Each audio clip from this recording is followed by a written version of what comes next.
Hello everyone. Today we will start our first video lecture about the unit thermodynamics. Okay, I am writing here unit name, that is a thermodynamics.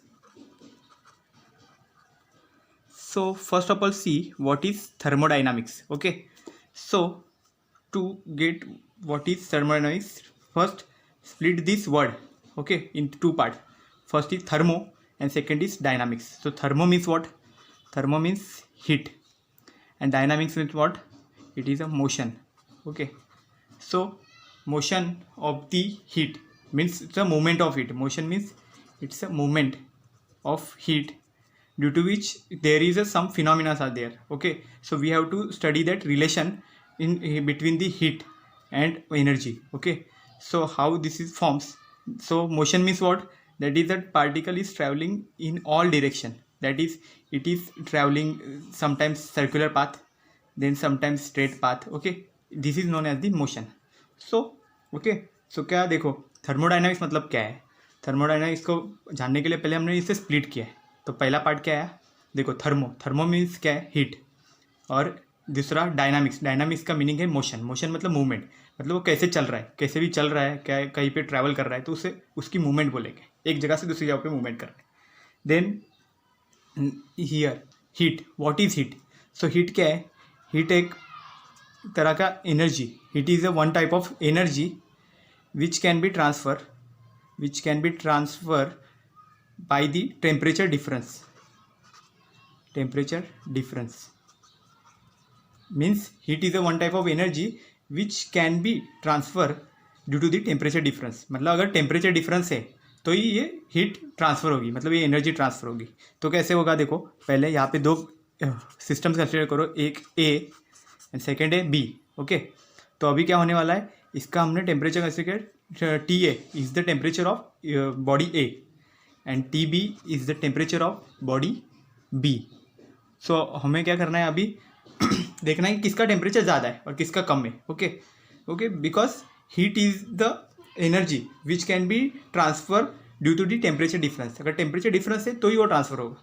और उसके बाद और एक चीज़ है कि कैसे transfer होगा, it is to the high temperature to low temperature. Okay, that means heat only travels from high temperature to low temperature. Low to high it is not possible. It is only transfer from high temperature to low temperature. मतलब ये unidirectional है. Okay, मतलब heat कभी भी transfer होगी तो high temperature से low temperature point तक ही ट्रांसफ़र होगी. तो अभी कंसिडर करते हैं यहाँ पे कि ये जो है temperature of body A and this is the temperature of body B. T A is the temperature of body A and T B is the temperature of body B. तो अभी अगर हम कंसिडर करते हैं कि temperature of the body A is greater than temperature of body B, तो कहाँ से कहाँ ट्रांसफ़र होगी heat, where will it transfer.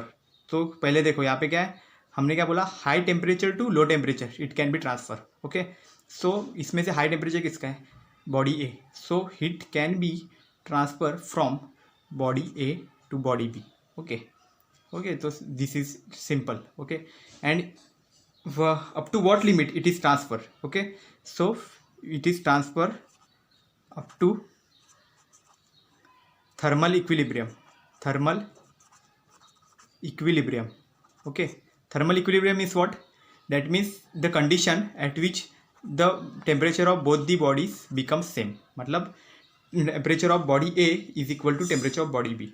मतलब टेम्परेचर हीट ऐसे ट्रांसफ़र होती जाएगी. अगर हाई टेम्परेचर इसका है, इसका लो टेम्परेचर है, तो हाई में से हीट ट्रांसफ़र होती जाएगी.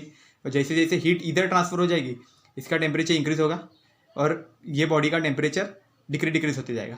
एंड एक पर्टिकुलर इंटरवल दोनों का टेम्परेचर भी सेम हो जाएगा. मतलब ये कंडीशन अटेंड कर लेगा और इस कंडीशन को बोलते हैं thermal equilibrium. That means body A is in thermal equilibrium with body B only when T A equal to T B. दोनों का टेम्परेचर सेम है तो वो दोनों in thermal equilibrium, both are in thermal equilibrium. तो हो गया. अभी थर्मोडाइनमिक्स एक्चुअल डेफिनेशन क्या है थर्मोडाइनमिक्स का, वो देखते हैं. ठीक है, तो डेफिनेशन ऑफ थर्मोडाइनमिक्स क्या है वो देख लो. ठीक है, ये तो हमने एक रिव्यू देख लिया कि इसका वर्ड का मीनिंग देख लिया, हीट क्या रहता है और मोशन क्या रहता है. ओके, और उसके ऊपर से फिर यहाँ पे हीट का पता चल गया. अभी डेफिनेशन देखते हैं कि थर्मोडाइनमिक्स क्या रहता है. Okay, so definition of thermodynamics, it is the branch of physics. Okay, it is a branch of physics deals with which deals with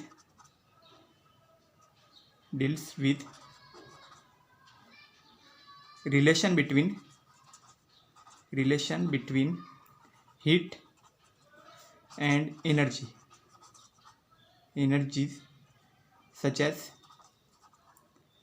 mechanical, electrical and chemical, like this. Okay, मतलब heat it is a branch. Okay ना. तो thermodynamics actual में क्या है, ये physics का एक branch है. फिजिक्स का ब्रांच मीन्स फिजिक्स में एक पार्ट है. ओके ना. फिजिक्स सब्जेक्ट है, इसमें अलग से एक और एक सब्जेक्ट है, मतलब वो है थर्मोडायनामिक्स. उस सब तो उसमें हम क्या पढ़ते हैं, तो क्या काम करता है, तो रिलेशन हीट और एनर्जी के बीच में का रिलेशन बताता है. रिलेशन मतलब कि अगर ये एक दूसरे कांटेक्ट में आने के बाद मतलब इंटरेक्शन होने के बाद हीट और एनर्जी में क्या चेंज होगा, हीट कैसे कन्वर्ट होगी दूसरे एनर्जी में. तो उसके लिए क्या क्या दिया है देख, सच एज तो एनर्जी कौन से टाइप की रहेगी, mechanical energy, electrical energy, chemical energy. तो अभी देखो मैकेनिकल एनर्जी का एक एग्जाम्पल तो डायरेक्ट बता देता हूँ. देखो अगर ठंडी में हमें जब ठंडी लगती है तो हम क्या करते हैं, हमारे जो हैंड्स रहते हैं उसको रब करते हैं. ओके ना. रब करने के बाद फिर उसको हमारे बॉडी पर लगा देते हैं. क्यों? क्योंकि हैंड्स जब रब करते हैं तो क्या होता है, बीच में फोर्स क्रिएट होता है. ओके, फोर्स क्रिएट होता है एंड जिसी को हम मतलब मैकेनिकल फोर्स है, वो जो फोर्स क्रिएट होता है वो मैकेनिकल फोर्स है, और उसके वजह से कुछ हीट क्रिएट होती है बीच में. उसी हीट को हम लोग हमारे बॉडी पर ट्रांसफर करते हैं ना. तो वो हीट को क्या बोलते हैं, तो उसी एनर्जी को बोलते हैं हम लोग कि मैकेनिकल एनर्जी. ओके, मतलब हीट का मतलब जो मैकेनिकल हमने वर्क किया और उसका कन्वर्जन हमने एनर्जी में किया, तो इसलिए बोलते हैं उसको मैकेनिकल एनर्जी. वैसा ही इलेक्ट्रिकल एनर्जी क्या रहता है, इलेक्ट्रॉन्स टू एनर्जी. ओके ना. इलेक्ट्रिकल एनर्जी को उसी बोलते हैं. ओके, देन इलेक्ट्रॉन्स को थ्रू जो एनर्जी मिलेगी उसे electrical energy. Then next is chemical energy. ये तो केमिकल्स से जो बनती है वो केमिकल एनर्जी. ओके, सो ये सब का जो काम करता है उसको बोलते हैं थर्मोडायनामिक. ओके, उस ब्रांच को नाम दिया गया थर्मोडायनामिक्स. तो अभी देखते हैं कि ये थर्मोडायनामिक्स आया कहाँ से, इसका मतलब ओरिजिन मीन्स इसका हिस्ट्री. तो वो पहले देखते हैं. तो इसलिए यहाँ पे हम हेडिंग डालते हैं इंट्रोडक्शन. मतलब यहाँ पे इंट्रोडक्शन ही उसका बताएंगे कि वो कहाँ से है. Okay, so first in 18th century. Okay ना. 18th century scientists regarded heat as a indestructible fluid. तो अभी इनडिस्ट्रक्टिबल का मीनिंग क्या है और फ्लूइड का क्या है देखते हैं. मतलब 18th सेंचुरी में साइंटिस्ट ने हीट का डेफिनेशन क्या बताया, heat is as a indestructible fluid. Fluid मतलब क्या है कि जो चीज़ फ्लो हो सकती है उसको हम फ्लूइड बोलेंगे. मतलब वाटर हो गया, गैसेस हो गया, उनको हम फ्लूइड बोलते हैं. तो लिक्विड और गैसेस को फ्लूइड बोलेंगे. सो उन्होंने क्या बोला, ऐसा एक फ्लूइड है जिसमें हीट को उन्होंने डेफिनेशन किया कि it is a indestructible. Indestructible मतलब क्या, एक हार्ड टू डिस्ट्रॉय. मतलब क्या होने वाला है कि इसको अगर हमें तोड़ना फोड़ना, इसका अगर शेप चेंज करना है, सब चेंज करना है, तो ये मुश्किल है, कर नहीं सकते इसको. इसलिए उसका नाम दिया इनडिस्ट्रक्टिबल. मतलब डिस्ट्रक्ट नहीं कर सकते उसको, डिस्ट्रॉय नहीं कर सकते, इसलिए बोला इनडिस्ट्रक्टिबल फ्लूइड विच इज़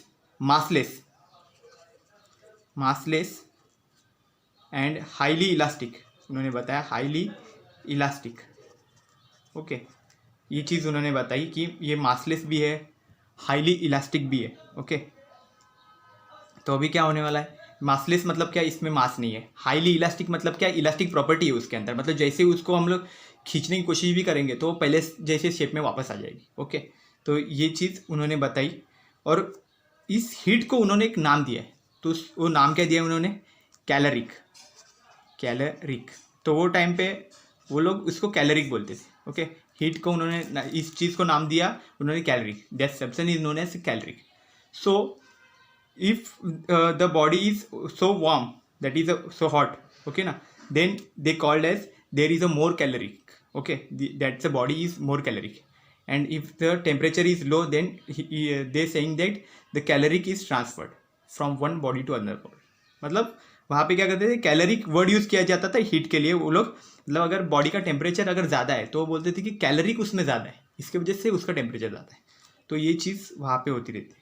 फिर धीरे धीरे जैसे जैसे इन्वेंशन होते गए, फिर लेटर ऑन फिर धीरे धीरे पता चला कि हीट और वर्क का भी कुछ रिलेशन है, हीट और वर्क का भी कुछ अपना अपना रिलेशन है। ऐसे बताया उन्होंने कि हीट और वर्क इन दोनों के बीच में भी कुछ रिलेशन है, ऐसे बताया गया।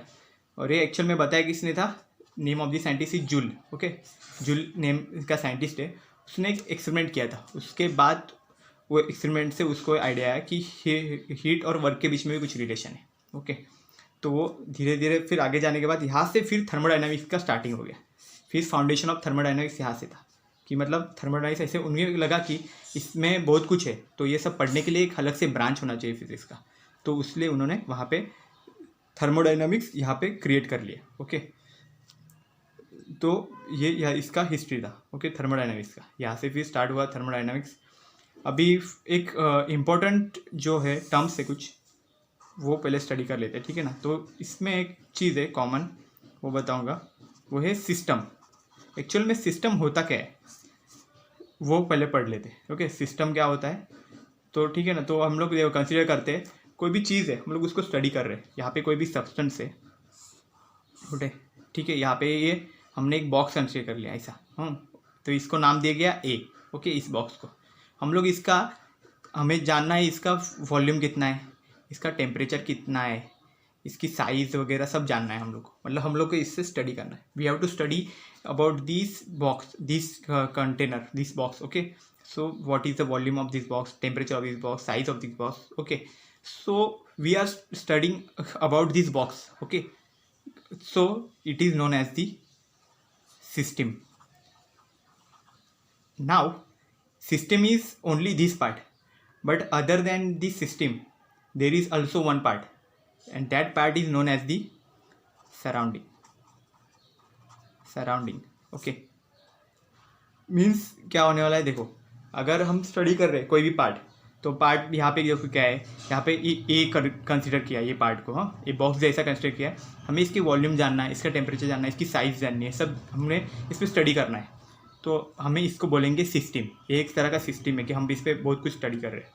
बट ये अगर हम इसको निकाल देते तो उसके बाद बचने वाला जो पार्ट है, कुछ ना कुछ तो बचेगा ना इसके बाद, तो बचने वाले पार्ट को हम लोग क्या बोलेंगे, surrounding. Okay, this is known as the surrounding and this is known as the system. Okay, so system और सराउंडिंग। एंड हम यहाँ पे स्टडी क्या कर रहे हैं, थर्मोडाइनामिक्स ना, थर्मोडाइनामिक्स हम लोग स्टडी कर रहे हैं। तो यहाँ पे जो सिस्टम यूज़ होगी उस सिस्टम्स को नाम देंगे हम लोग thermodynamic system, thermodynamic system. Okay, तो जितने भी कुछ स्टडी रहेंगे, कुछ भी बॉडीज़ रहेगा, अभी इधर बॉडी कंसिडर की ए, इधर बी, तो इस पर हम लोग टेम्परेचर का रिलेशन बता रहे हैं, तो ये भी एक थर्मोडाइनमिक सिस्टम में होंगे। ओके ना, तो जिस तरह से ये अलग अलग सिस्टम्स यहाँ पे फॉर्म होती है। ओके, सो हम यहाँ पे ये आगे का अभी नेक्स्ट टॉपिक हम लोग देखते हैं कि कौन से इसमें प्रोसेसेस हो रही है थर्मोडाइनमिक्स में, वो अभी हमें आगे देखना है। Now we have to discuss about the process in thermodynamic system. So what are this processes, and they are known as the thermodynamic processes. Thermodynamic processes. Okay, तो ये हमें स्टडी करना है कि कौन से प्रोसेसेस है थर्मोडाइनमिक्स में। ओके, तो they are known as the thermodynamic process. Process मतलब क्या हो गया, step by step procedure. Okay ना, that is known as the process. So इसमें क्या क्या आने वाला है, पहले तो देखो, पहले क्या आने वाला है, first process is the isothermal process. First process is the isothermal process. तो देखो इसमें क्या है, आइसो का मीनिंग क्या है, सेम। आइसो मतलब क्या रहता है, same. Okay, and thermal means temperature, it is related to temperature, heat और टेम्परेचर। ओके, सो इसमें क्या होने वाला है, सेम टेम्परेचर रहने वाला है। ओके, ये याद रखो कभी भी। आइसोथर्मल मतलब क्या हो गया, सेम टेम्परेचर। मतलब अगर हम कंसिडर करते हैं टू बॉडीज़, वो यहाँ पे दो बॉडीज़ कंसिडर कर लिए, ठीक है। ओके, मतलब ये कोई भी रहेगा, कंटेनर रहेगा, कुछ भी रहेगा, हाँ। तो इसका एक टेम्परेचर है T1 और इसको हम लोग कुछ प्रोसेस देंगे, तो वो यहाँ पे एक बॉडी कंसिडर T1, ओके। तो उसका हम प्रोसेस करेंगे, कुछ तो हीट प्रोवाइड करेंगे, हीट या कोई भी एनर्जी यहाँ पे प्रोवाइड कर देंगे, ठीक है ना। यहाँ से हमने एनर्जी प्रोवाइड कर दी इसको, ठीक है। तो एनर्जी प्रोवाइड करने के बाद भी इसका कंप्लीट टेम्परेचर बन गया T2। अगर इसका जो पहले टेम्परेचर था T1 वो अगर इक्वल टू T2 हो गया, T1 इक्वल टू T2, मतलब जो पहले इनिशियल कंडीशन में था, मतलब इनिशियल एंड ये है फाइनल कंडीशन। मतलब before providing energy, that means process होने से पहले अगर इसका एनर्जी टेम्परेचर T1 है और होने के बाद T2 है, अगर दोनों भी टेम्परेचर सेम है तो फिर हम लोग उससे बोलेंगे isothermal process, okay. During the process if the temperature of the system remains same then it is known as the isothermal process, okay. Means initial और फाइनल टेम्परेचर अगर सिस्टम का सेम है तो हम लोग उसे बोलेंगे आइसोथर्मल प्रोसेस, ओके।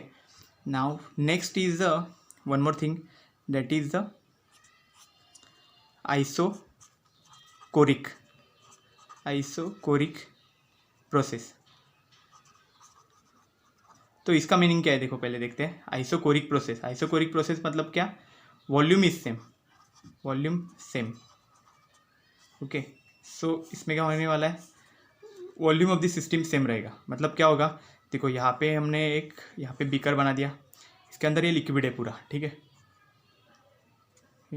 हाँ लिक्विड है पूरा। अभी हम लोग क्या करेंगे, इसके अंदर कोई तो एक अदर लिक्विड डालेंगे, दूसरे कलर का डाल देंगे, ठीक है ना, इसके अंदर, ठीक है। मतलब सॉल्ट डाल देते हैं, ओके। कंसिडर करते हैं हम लोग इसमें सॉल्ट डाल देते हैं, ठीक है। सॉल्ट डालने के बाद क्या, वो इसके अंदर ही मिल गया पूरा, ओके। तो आफ्टर एडिंग सॉल्ट, तो सॉल्ट डालने से लिक्विड, मतलब अगर हम वाटर कंसिडर करते हैं, सॉल्ट डालने से उसके अंदर कुछ फ़र्क पड़ेगा, टेस्ट में फ़र्क पड़ेगा ना, बट वॉल्यूम तो वही रहेगा ना, तो लिक्विड वही रह गया, ठीक है ना। तो इसका वॉल्यूम सेम रहेगा, मतलब इसका अगर वॉल्यूम V1 है तो ये बाद में भी V1 ही बनेगा, ठीक है ना, मतलब दोनों भी सेम है। अगर इसको V2 लिखते हैं तो ये कंडीशन में क्या बनने वाला है, V1 इक्वल टू V2, ये कंडीशन फॉलो हो गई। तो हम इसको बोलेंगे isochoric process. Means isochoric process is what, after the process if the volume of the system remains constant, that means it is remains unchanged, then it is known as the isochoric process. That means volume does not change after during the process, then it is known as the isochoric process, okay. तो अभी ये समझ गया कि इसके अंदर क्या क्या है। देखो हमने यहाँ पे क्या किया, सॉल्ट ऐड किया। अभी सॉल्ट तो पता है आपको, सॉल्ट ऐड करने से क्या होगा, इसका टेस्ट पूरा चेंज हो जाएगा। कोई भी लिक्विड है उसके अंदर हम सॉल्ट डालेंगे, पानी के अंदर अगर सॉल्ट डालेंगे उसका टेस्ट पूरा चेंज हो जाएगा। पर ऐसा कभी हुआ है कि पानी के अंदर सॉल्ट डाल दिया और इसलिए उसका पानी बढ़ गया हो, ज़्यादा बढ़ गया हो, ऐसा नहीं हुआ ना। उसके अंदर वो डायरेक्ट सॉल्ट हो जाता है पूरा, तो क्या है, डिजॉल्व हो जाता है पूरा। तो उसके बाद क्या है, वॉल्यूम तो वही रहेगा, मतलब इधर जितना पानी था वही पानी इधर भी रहेगा, तो इसलिए क्या वॉल्यूम सेम है, इसलिए इसको बोलते हैं isochoric process, okay. Then next is a one more process that is known as the isobaric process। तो अभी क्या होने वाला है देखो, बैरिक मतलब क्या, प्रेशर। तो यहाँ पे क्या है, प्रेशर इज सेम, ओके। सो देखो यहाँ पे क्या होने वाला है, तो हमने अगर कंसिडर किया, दो सिस्टम कंसिडर कर लिए, ठीक है। वही अभी ऐसा ही एक एग्जांपल ले लेते हैं कि यहाँ पे एक है और यहाँ पे एक है, एक सिस्टम है और एक सिस्टम है, ओके। दोनों अगर हम लोग कोई प्रोसेस करते हैं, कुछ हीट वगैरह हम लोग इसको प्रोवाइड करते हैं, तो हीट देने के बाद अगर दोनों का भी अगर प्रेशर सेम रहा, मतलब इधर जितना प्रेशर है उतना ही प्रेशर इधर भी रहा, तो फिर हम उसे क्या बोलेंगे, मतलब इधर का P1 है और इधर P2 है। अगर P1 इक्वल टू P2 हो गया then it is known as the isobaric process, मतलब प्रेशर सेम होना चाहिए, okay. That means the process in which the pressure of the system remains same or unchanged, then that process is known as the isobaric process. That means after the process if the pressure of the system remains same then it is known as isobaric process।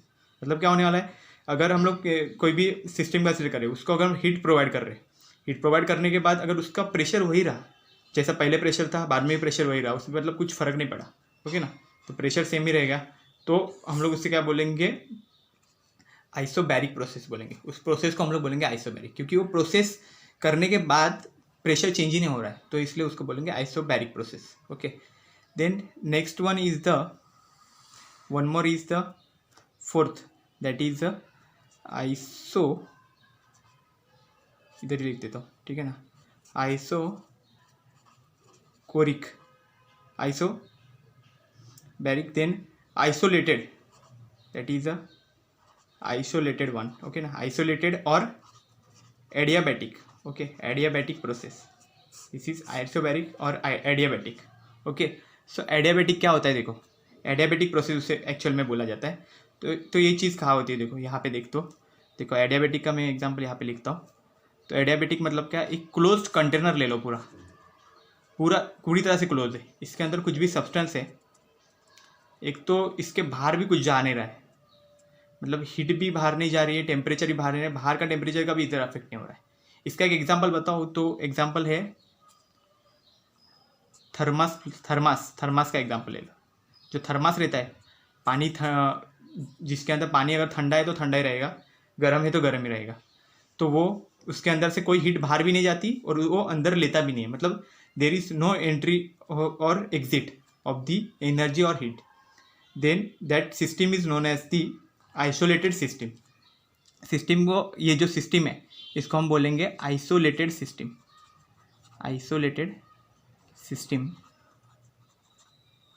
And that process is known as the adiabatic process. Okay, so it is known as the isolated system and it is adiabatic process. तो ये सब हमारे thermodynamic processes हो गए. तो इसमें processes में क्या क्या आ गया, देखो हमने 4 प्रोसेसेस स्टडी किए. पहला था आइसोथर्मल प्रोसेस. आइसोथर्मल प्रोसेस में क्या था, सेम टेम्परेचर है, मतलब यहाँ पे टेम्परेचर है T1, यहाँ पे टेम्परेचर T2. और ये कैसे कंसिडर किया है, देखो पहले था स्टार्टिंग में T1, then we provide some energy to this. तो एनर्जी कैसे भी दे सकते हैं हम लोग, यहाँ से इसको करंट भी प्रोवाइड कर सकते हैं या फिर हीट के फॉर्म में भी दे सकते हैं इसको. ओके ना, यहाँ पे कुछ भी कैसे भी एनर्जी दे सकते हैं. तो एनर्जी देने के बाद भी इसका टेम्परेचर अगर चेंज नहीं हो रहा है, कोई भी सब्सटेंस है ऐसा, बहुत रिजिड सब्सटेंस है, रिजिड सब्सटेंस में आप कितना भी हीट करो उस पर टेम्परेचर को भी कुछ चेंज नहीं होता. ओके ना, तो that is known as the isothermal process. Okay, then next is isochoric process. Isochoric process में क्या, after doing the process, if the volume of the system remains unchanged, then it is known as the isochoric process. And वैसा ही और एक example हमने कैसे किया, वो है आइसोबैरिक प्रोसेस का. इसमें भी हमने वही किया, यहाँ पे एनर्जी प्रोवाइड किए, हीट प्रोवाइड किए. ओके, उसके बाद इसका प्रेशर चेक किया, तो प्रेशर रिमेन्स सेम, मतलब P1 इक्वल टू P2 है, मतलब initial pressure and final pressure remains same, then it is known as the isobaric process. Okay, then isolated और एडियाबैटिक प्रोसेस. ओके, तो यहाँ पे हमने रिप्रेजेंट किया एडियाबैटिक प्रोसेस. तो एडियाबैटिक प्रोसेस में हमने क्या किया, देखो ये पूरा जो कंटेनर है पूरी तरह से आइसोलेटेड है, मतलब इसमें कहीं पे भी गैप नहीं है, कुछ नहीं, पूरी तरह से बंद है, मतलब इसके अंदर कुछ भी जा सकता है ना, हवा पानी वगैरह कुछ जा नहीं सकता है, बस इसके अंदर हमने कुछ तो डाल के रखा है. ओके, ऊपर से इसका ढक्कन एकदम टाइट कर दिया. ओके, एक एग्जांपल ले सकते हैं, थर्मास का एग्जांपल ले लो ना. तो थर्मास जो रहता है, बॉटल ऐसी थर्मास की बॉटल रहती है, तो ये कैसे पूरी तरह से इवैक्यूएटेड रहता है, पूरा बंद रहता है, इसके अंदर हवा जा नहीं सकती और हवा बाहर भी नहीं आती. ओके, तो इसके अंदर हम लोग पानी भर के रखते हैं, अगर गर्म रखते हैं, गर्म चाहिए तो ठंडा रखते ठंडा, तो जल्दी गर्म वो ठंडा नहीं होता, और गर्म रहेगा तो गर्म भी जल्दी नहीं होता, मतलब वो ठंडा नहीं, गर्म होगा तो गर्म ही रहता है, ठंडा होगा तो ठंडा ही रहता है. ओके, तो थर्मास का यूज़ है. तो इसको हम आइसोलेटेड सिस्टम बोलेंगे, क्योंकि इससे हीट बाहर भी नहीं जा रही है और अंदर एंटर भी नहीं हो रही है, मतलब देर इज नो एंट्री और exit for heat and energy. Okay, किसी भी तरह से हीट और एनर्जी का एक्सचेंज नहीं हो रहा है, मतलब सिस्टम और सराउंडिंग है, मतलब ये अगर सिस्टम है और बाहर का पार्ट हो गया सराउंडिंग, तो सिस्टम और सराउंडिंग में किसी भी तरह का हीट और एनर्जी का एक्सचेंज नहीं हो रहा है, तो हम इसे बोलेंगे एडियाबैटिक प्रोसेस. और ये जो सिस्टम है इसे बोलेंगे isolated system. So that's all about our thermodynamic processes. और ये प्रोसेसेस पे बहुत कुछ डिपेंड करता है, बिकॉज यहाँ पे अगर सेम टेम्परेचर है तो इसका चेंज इन टेम्परेचर हमेशा जीरो रहेगा. ओके, चेंज इन टेम्परेचर कैसे जीरो रहेगा, देखो T1 है यहाँ पे फर्स्ट टेम्परेचर, T2 है यहाँ पे सेकंड टेम्परेचर। अगर इसका चेंज निकालना है तो हम क्या करेंगे, डेल्टा टी चेंज निकालना है तो क्या करेंगे, T2 मतलब final minus initial, T2 minus T1।